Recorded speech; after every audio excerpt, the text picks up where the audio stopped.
selling creativity. When you're selling creativity, which is something that I think in the photography industry that you do, there's an ounce of creative control. How do you sell that to a potential client and even a client, and then get them to accept it, even if it's not exactly what they asked for? And I know that question is kind of loaded and all over the place a little bit, but I think you get what I'm saying, where it's like, hey, like I'm gonna go photograph this thing for you. You're gonna hire me to be your photographer.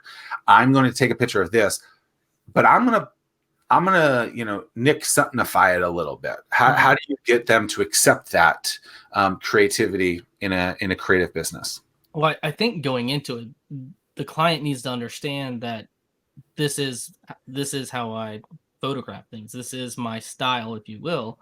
And they shouldn't be hiring you and saying, yeah, I've never seen any of your work. Just take pictures, because that it's so much more than that. Some people like moody lighting. Some people like light and airy.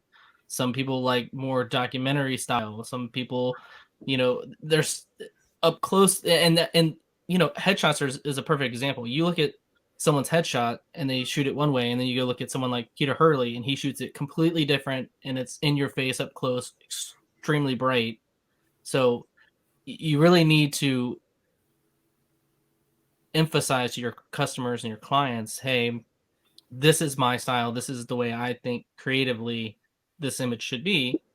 But if you're looking for something else, I'm open to that idea. If I can shoot it that way, if I understand your vision, then we can move forward. If not, don't go through the headache, because, a lot of the times you hear so many stories where people are like, oh, I worked with this client and they wanted XYZ and it just didn't work out because I couldn't see their vision, or they couldn't see my vision, and I didn't understand what they want, and they couldn't properly communicate what they wanted. So I think you may know him as Dwayne "The Rock" Johnson. I know him as just a man who has done incredible things for the last few decades. But how can you use his techniques in your business? I'll show you exactly how. Head on over to ZackMillerSays.com/The Rock, and you can smell what he's cooking.